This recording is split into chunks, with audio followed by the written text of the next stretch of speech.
Hey all, welcome back to the latest podcast. So it's a great time of year for the hill farmers. Loads of sheep sales, ram sales being on, and it's a good old buzz around the sales. It's one of the times that you like. It's a great opportunity to see people and have chats. So first thing this evening is a little story of John Stone home for the yard, and my vintage might remind you back of what your parents would have done years ago. So I said I'd go get a load of stone for the yard, and then I said, you know what? Get the trailer, get it sorted. So the trailer we use will be the one we use for the beat. So I put the creels on, tailboard on, and everything on. Had a job as ox. So got onto the tractor, left it ready. Next morning, headed for the sale, headed for the pit. I went, got loaded up, got the stuff I wanted. Had a chat with the load and shovel chap, got done. And we got weighed up, coming out, heading on out along our can, bopping along, and next thing I look behind me, and here was stone coming out of that hole, stone coming out there, stone coming out of there. And I said, oh lads, what's going on? So that was great. Lad stopped with me who was working there, and we plugged all the holes. But when I looked at it, I had always drawn bigger stone, and obviously the beat's bigger. It was like a sieve. The stone was going everywhere. We got blocked up, and it was like when we got home, there were coats here, there were rags there, there was bits of plastic here holding in. It was like something out of, I don't know, multi-pointing or something like that. It was something out of a different planet. But we got it home and got it spread, and then I went back then a week later and I got a second load, but I had sacks in the bottom of it and stuff, and half-ton bags, and there was no problem then. Nothing leaked out. But the whole problem was the sides on the trailer are timber, so there's a gap in and around being the metal where it closes in, and it's old, it is old. So we got there and got the second load, so it was only a matter of getting it home now, have a home, getting it spread. But there was a guy who was talking to, and he said to me, he says, would you not have got someone to spread it for you, or buy 20 ton of it? And I said, but sure, if I buy 20 ton of it, it's going to be hyped up in a heap, or it's going to tip it out in the lorry. You have to spread it there and then. I says, I'm not ready to spread it for a few days, so getting the smaller bit is just easier. So he was, you get a digger to do this and gain a lad, and he'd help you there. And he great ideas, and he was buzzing to do it.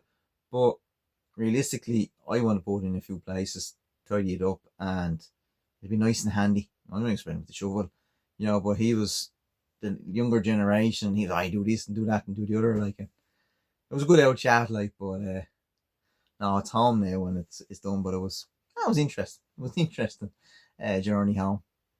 So the other thing I'm going to talk about is just something I do listen to. Do listen to Morris on the Long Acre, and sometimes the points that he makes are quite interesting, and not always things I agree with, but I always find that his heart's in the right place. But I was just listening to him, and something he was saying on his reels on Instagram, and he's sort of when you're doing jobs at home, priority jobs, not overestimate what you can do. Do not be disappointed, then you won't be disappointed. Be realistic in what you try, and if you can get an extra bit done during the day, to get it done. And I was kind of thinking to myself, that's kind of a synopsis of what he was saying. I was kind of thinking to myself, he's 100% right. As farmers, we kind of go, right, this is what we're doing. And we butt into a job without sitting back and going, okay, well, we're not going to get that job done today. Get as much as we can get done and then get ready to get more done. And it's kind of a thing I was thinking to myself, it's a really simple message, really important that, what's the best way to describe it? We have a tendency to not plan our days. And I suppose I give an example of B is I'm recording this tonight. I know exactly what I'm doing for the next 4 days, but I have room on the second day and the third day of wiggle room to allow that if the first day doesn't go to plan, that I have that times to make up, that I can get the other bits done. I know I have 3 batches of sheep I want to move tomorrow. I should get them all done. I should have 1 batch moved before breakfast, 1 batch moved before lunch, and 1 batch moved in the afternoon. but there's no guarantee I'll get it all done. So in order to be not disappointed and not getting head wrecked, then it's a lot easier just to have the Wednesday morning or the next morning that you can go and do this, and I think them things are important. So it's just a little thing. And also something he was talking about was that sometimes farmers, we can be under pressure money wise, because yes, a lot of farmers work. The guys that don't work have quite a lot of bills. And even if you're working, you have family wanting money, you have different things, so it's not straightforward and simple. So he was saying that, if you're involved with a company and you go to them and you say, look, I'm struggling financially, I need a bit of help till my payments come in, and you just go and pay them 50 quid a week off your bill, that shows them commitment. They will keep dealing with you. But if you ignore them and build up a credit that you can't pay back, well, then you're going to have a problem. So it was just something that he was saying, and I thought it was really good. And this is the good thing with social media. You get to listen to other people's opinions. And I can bring it into the podcast, and, you can listen to me and go, well, yeah, that's a good point, or no. So kind of just adding on to it, what he was saying, like last week I had kind of a bad kind of day where I was under pressure with different things, and just things didn't work out the way I wanted to. And Roz said to me, she says, do you want to have a drink tonight? And I said, no. I said, I'm not having a drink tonight. I'm just not in the headspace for it. So, and I think this is very important. So something that I like doing is I like cutting sticks. Believe it or not, it's something that's not very exciting, but I always find if you get in, you start cutting sticks, headphones on, I can listen to a bit of music, cut the sticks, throw them away, and you just get in, get focused into it. It clears my head. It allows me to think and breathe, and allows me to get things through. And it's an electric chainsaw that I use, or a battery one. So it allows me that time. It might be 2-3 hours. So I just got into the shed, just started cutting, started working. 3 hours later, I had a pile of sticks cut, but also I was in good form. The problems that were there that day, the mental strain, it really helped me, and it set me up then for the next few days. Then I can just keep going and get on with things. So I would say to anyone that if you are coming up to Christmas, come to Christmas is a stressful time, just to take a step back. Alcohol and other substances are not the answer. It's important, if you drink, to have a drink and de-stress and let the body relax. But it's also extremely important that you do what gets you in a good headspace. Like me, chainsaw, cutting sticks, nobody near me, headphones on, bit of music, and I'm happy to go. Everybody has a different thing, and it's about finding that thing that makes you better and happier, whatever it may be. And it's as simple as. So it's just something I wanted to bring into it. It's a little bit different of a topic, and as I say, I'm not qualified to talk about any of that, or I'm not in tune with all of it. But if anyone's listening, you want to get in touch, you ever want to have a chat, ever want to reach out, feel free. But I suppose the key bullet points is, one of the things is, be realistic in what you do. If you get stressed, do something that calms your stress away from other stresses. But if you have a plan, pen and paper, write down what you want to achieve. Write down your targets, weekly, monthly, yearly, and then set out a goal to say, well, this is what I want. This is what I want to achieve. It might take you 2 years to achieve it. It might take you 3 years to achieve it. But if you have something in your head, write down a target and work towards it. Let it be a sheep sale, let it be a ram sale, let it be getting ewes and lamb on a certain date, let it be going out and having a few pints, let it go and seeing your friends, let it be going to a football match, let it be having a little bit of downtime and going, right, I'm not going to kill myself completely this week, go and get a break. So that's it. So that's, hopefully that's helpful to anyone that's listening. But it's something that I think is just kind of important just to touch on. As I say, anyone wants to reach out and have a chat, feel free, please do. So one of the things I want to talk about, so I've done a poll on Facebook and Instagram, and what I've done was, are multi-breed sales a better option than a one-breed sale? So by that I mean by just loads of different rams or just one particular breed. So 40% came back and said yes, 2% came back and said no, 18% came back and said yes for smaller breeds, and 40% were both types are needed. I would agree with the 40% both types are needed, and I would agree with yes for smaller breeds, because for the love of me, I don't understand how, if you have only a certain amount of sheep in the sale and you want to expand your reach and expand your people coming to it, why you don't go and get another breed in with you. So just for argument's sake, we'll take pork and we'll take belly, two different breeds of sheep that don't exist, so we're not going to offend anybody. This has 100 sheep in the sale, this has 100 sheep in the sale, this sells on a Friday night, this sells on a Sunday. Bring the two of them together, you've 200 sheep in the sale. You might get somebody into the sale who wants to buy hoggets. They might want the top price hoggets, but they'll buy the lower ones. They might want yow lambs. They mightn't buy the top price yow lambs, but they'll buy the yow lambs. So all of a sudden, you have a man who's come, or a woman, and has put a base price of an extra 20 or 30 euro a head on the bottom level of your sheep. Now, I've been of the opinion for, I'd say, 9 year. Top price of the sale doesn't matter a shite. Let it be 2,000, 5,000, 3,000. Doesn't matter. To me, that's immaterial. To me, a sale is only good if your bottom price is higher than what it should be. And what I mean by that is, we've been going to the Cooley Mountains for years and watching their sale. I never watched the top prices. I always watched the lower prices, the sheep that would be less popular, and they still were making maybe 20 or 30 euro more than the average price, than what they should be making on a normal sale. And that's when I'm coming at these smaller breeds.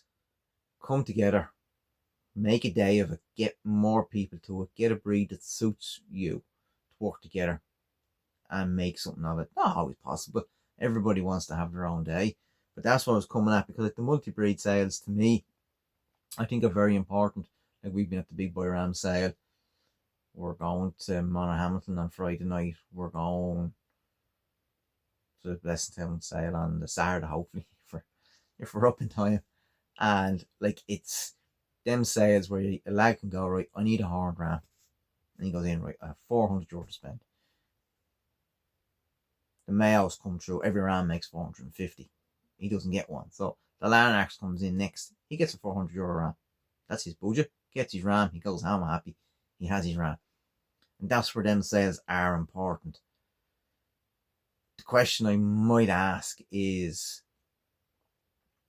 how are there so many ram sales? Like, it's something that I'm looking at this year, and it's kind of confused me a little bit.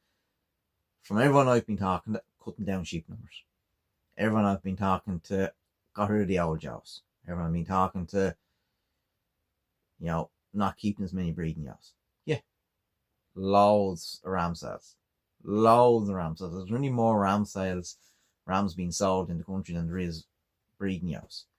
It's just something that I was looking at and going, I think maybe there has been a saturation of it, and that could be a bad thing this year. Unfortunately, someone's going to suffer. It always happens. Over the last couple of years, with the prices been good in the springtime, lads got rid of bad rams.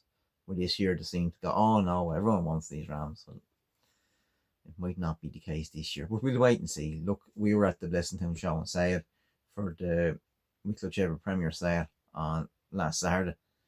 Like, this was coming back with a group. There was nearly 200 rams in it. There was only a handful of pens taken up because they're in rows. But like, there was loads of jeeps and trailers in the car park. Like, it was a big crowd there. There was loads of people there. But like, if you had another breed sale there as well, maybe afterwards, you'd have had a savage crowd there. Like, it really would have been an event to be at. Like, but I suppose it's not possible. Like, these breeding sales need their main day.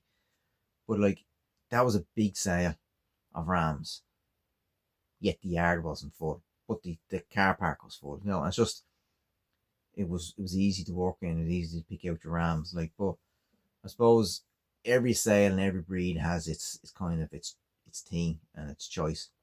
You know, it's just something I was thinking of when I was coming out of it and all that. Like these multi-breed sales, they are very important. But I suppose location, people at it, and the same types of rams being at it are important. Because I was watching another sale in Tulla a few weeks ago, and there was Cheviots at it, and there was Dorses at it, and there really wasn't a demand for them. So, you know, they made okay prices, but the demand didn't seem to be there. Where the other rams were there quicker, was on snap, it was go go go. But just them two breeds in that particular side just didn't seem to work on that day. You know, and look at it's one of those things. Like I suppose, like we're this year we have the ram sales coming up. Like we're going sales, we've a good few sales coming up, but we're looking forward to it now. Nervous because you want to do well, you need to get a good price. But also kind of anxious because you just want the day to arrive. Been waiting for this day for 2 or 3 weeks, month more so, and you're just there. Come on, we need to get there, get to it. Like, so, going to be nervous on the night. Not gonna lie, it is a big thing when you're putting sheep into the ring and you're wanting people to buy you. And I always think to myself when I look at the rams being sold, other lads being sold, and you see a lad going through and he makes €1,000. And then the next lad comes in and nobody bids on the ram, or he makes €200. I always feel sorry for the person in that situation because it's very, very hard. But you're always thinking, thank God that's not me. But then on Friday night when we go to Monaghan, that could be me. So kind of fingers crossed that it won't be, but you're just kind of going, oh, please God, it'll go well. But you're also hoping that everyone goes well. And this is the thing that I would say that we're going to say is that we want everyone to well, because the way I look at it is the better everyone does, the better chance you have. You know, if it's a good day in the sale, it'll be a good day, and really is that's the way to have it. Everyone has to win. So that's today's podcast. Thanks very much for listening. You know, it's a few different topics. It's a little bit different of a topics, and you know, hopefully now it's enjoyable. And the next podcast definitely will be more about ram sales too, because we'll have sold, and we're scanning the Dorset yolls shortly too. And the owls have been tipping. They've actually been tipping in the shed. So I won't know how that works till we come to March, the orange owls, but it's been a unique situation. But they're coming out now fairly soon. And look, it's just something that we tricked around with and done, and just to see how it worked. To get some amount of silage when they're in the shed, like, it's just to keep it to them was savage. Like, so that's farming. It's the joys of it. You have to try your best, try, learn, and push forward. So, as I say, thank you all very much for listening. I really appreciate all the downloads. I really appreciate all the views on YouTube. I would ask anybody to share it, podcast, tell your friends, and keep the chat going, keep the sheep farming chat going. So, thank you very much, everyone, and the phone's off, and chat to you all very soon.